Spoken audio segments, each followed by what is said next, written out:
হঠাৎ? আমি কার্শিয়াং ফিরে যাচ্ছি।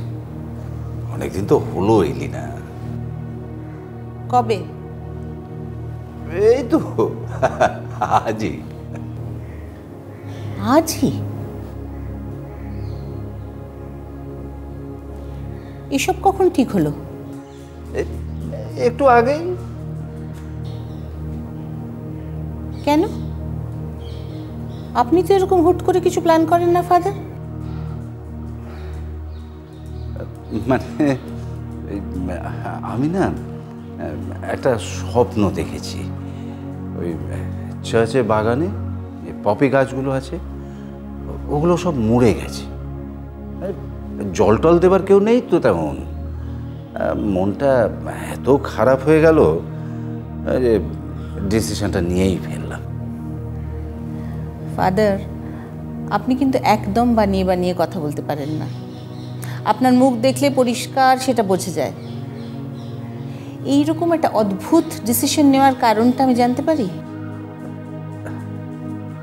অনেকদিন তো হলো এলিনা। হ্যাঁ আমি জানি, কিন্তু এবার আপনি অনেক দিনের ছুটি নিয়েও কিন্তু এসেছিলেন। সত্যি বলছি, মনটা ভালো লাগছে না। হিয়া জানে? না। হিয়াকে না বলেই আপনি হুট করে চলে যাবেন? ওকে জানালে চিৎকার চেঁচামেচি কান্নাকাটি করে তো এখন একটা নাটক শুরু করে দেবে। তার চেয়ে বরং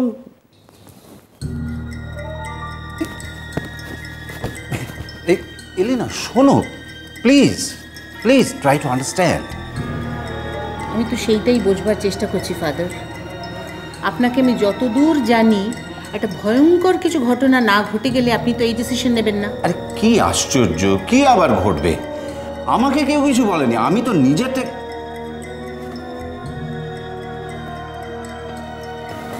অ্যানি, তাই না?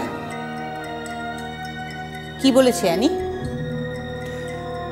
না তেমন কিছু না, আমার নিজেরই মনে হলো আমরা অনেকে মিলে বাড়িতে অনেক দিন ধরে রয়েছি, আর ও বেচারি তো অনেকদিন পরে বাড়িতে ফিরে এলো, ওরও তো একটু প্রাইভেসি দরকার।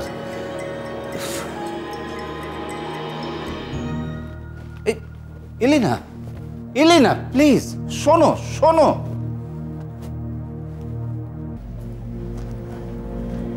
অ্যানি, অ্যানি, আমি তোমার সাথে কথা বলছি। Can you hear me? কি এমন ইম্পর্টেন্ট কথা মা? Do you have to come and disturb my privacy? Just like the other strangers in this house. হুট করে ঢুকে পড়ার অভ্যেস। স্ট্রেঞ্জার্স? কাদের তুমি স্ট্রেঞ্জার্স বলছো শুনি? কাদের বলছি সেটা তুমি ভালো করে জানো মা। না, তবুও তোমার মুখ থেকে আমি পরিষ্কার তাদের নামগুলো শুনতে চাই। ঠিক আছে, তাহলে শোনো। রমেন বিশ্বাস আর তার মেয়ে, ফাদার, আর ওই মেয়েটা কি নাম জানো ওর? ভদ্রভাবে কথা বলো অ্যানি। আমি যথেষ্ট ভদ্রভাবে কথা বলছি মা। অ্যানি, একটা কথা পরিষ্কারভাবে জেনে রাখো অ্যানি, যে লোকগুলোকে তুমি স্ট্রেঞ্জার বলছো তারা প্রত্যেকে আমার বন্ধু, আমার আপনজন। ওরাই আমার বল, ওরাই আমার ভরসা। তুমি এ বাড়ির কেউ নও। কোথায় ছিলে এতদিন? আজকে হঠাৎ করে এসে ওই লোকগুলোকে অপমান করার অধিকার তোমাকে কে দিয়েছে? অধিকার? ওকে, then listen to me mother. অধিকারের কথা যখন উঠলই তখন একটা কথা তুমি পরিষ্কার করে জেনে রাখো, আমি এই বাড়ির, এই প্রপার্টির লিগ্যাল এয়ার, একমাত্র লিগ্যাল এয়ার অনিতা ওব্রায়েন, যে আজকে ওই উটকো লোকগুলোকে ওদের রাইট জায়গা দেখিয়ে দিয়েছে। স্পর্ধা দেখে আমি অবাক হয়ে যাচ্ছি অ্যানি। লোকগুলোকে এ বাড়ির জায়গা দিয়েছি আমি আর তোমার বাবা রিচার্ড। আমি যতদিন বেঁচে আছি ততদিন তো বটেই, আর আমি যখন থাকবো না তখনও যাতে ওই লোকগুলো এই একইভাবে এই বাড়িতে মাথা উঁচু করে বসবাস করতে পারে সেই ব্যবস্থা আমি করে যাব। আর একটা কথা জেনে রাখো, ওই লোকগুলোকে তাদের জায়গা দেখিয়ে দেবার আগে এই বাড়িতে তোমার জায়গাটা কোথায় সেটা তোমার পরিষ্কারভাবে জেনে নেওয়াটা দরকার। Did you get me right?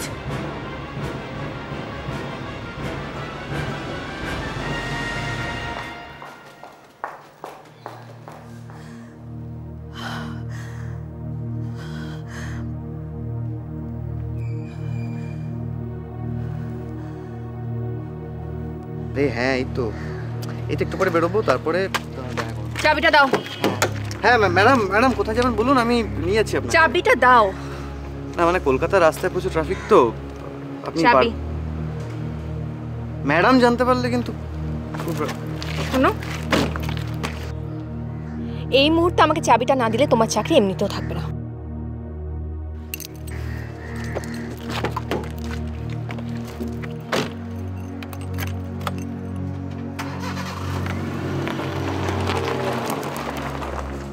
আজই?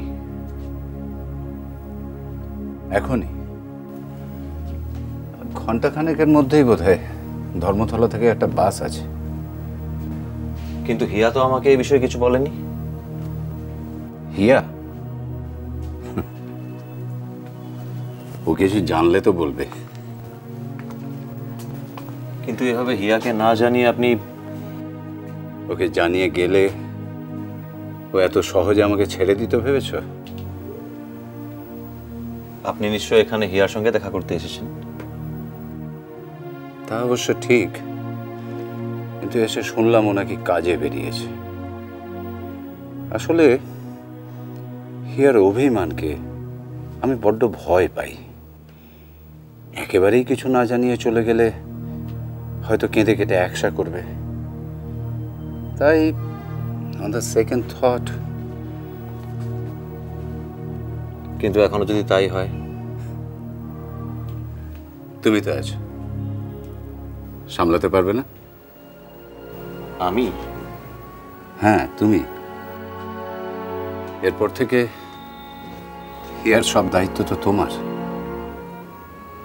ওর রাগ, ওর অভিমান, ওর জেদ, ওর ভালোবাসা, সবটা একলা হাতে সামলানো কিন্তু খুব চারটিখানি কথা নয়। কি হলো, ভয় পেলে নাকি? হ্যাঁ বুঝান, আমি যাওয়ার আগে টিউলিপে এলাম আরো একটা কারণে।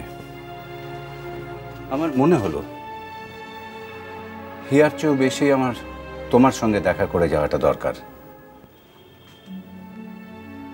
আমার মনে হলো তোমাকে বলে যাই আমি যাচ্ছি। এখন থেকে হিয়ার সব দায়িত্ব তোমার। আমার খুব চিন্তা হচ্ছে, বুঝেছ? ম্যাডাম তো আছেন, আপনি এত চিন্তা করছেন কেন ফাদার? ইলিনা?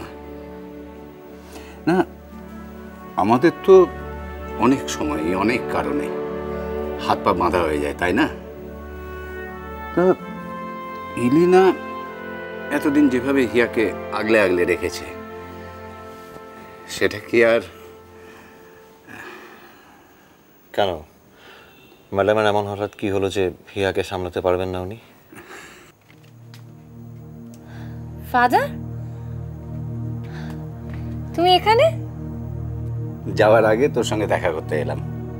হঠাৎ যাবার আগে? এটা কি?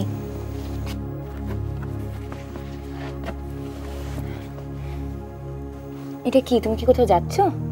কার্শিয়াং, ঘরের ছেলে ঘরে ফিরছি। ঘরের ছেলে ঘরে ফিরছো মানে? আমি কিছু বুঝতে পারছি না। আর তুমি যাবো বলি আমি তোমায় যেতে দেবো নাকি? তোমার কোথাও যাওয়া হবে না, তুমি কোথাও যাচ্ছ না। অনেকদিন তো হলো হিয়া, চার্চে যেতে হবে না? না, চার্চে যেতে হবে না। হঠাৎ করে এসে তুমি বলবে আমি চার্চে যাবো, আমি তোমায় যেতে দেবো নাকি? তুমি কোথাও যাচ্ছ না, বাস আমরা এখন বাড়ি যাচ্ছি। উজান, চললাম, চলো। কোন বাড়ি? আমাদের বাড়ি। কোন বাড়ি মানেটা কি? মণিমার বাড়ি, মেরি আন্টির বাড়ি, তোমার বাড়ি, আমার বাড়ি, আমাদের বাড়ি। দূর পাগল, তুই কি কখনো বড় হবি না? তোমায় কেউ কিছু বলেছে না? কেউ কিছু না বললেই, জোর করে কিছু মনে করিয়ে না দিলেই সত্যিটাকে বুঝি ভুলে যেতে হয়।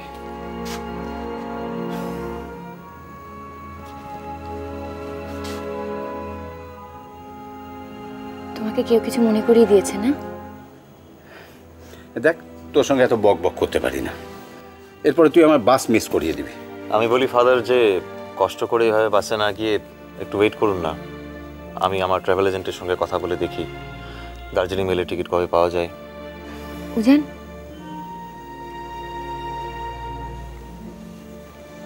ফাদারকে আটকিও না, যেতে দাও। এই তো, মেয়েটা একটু একটু করে বড় হচ্ছে মনে হচ্ছে।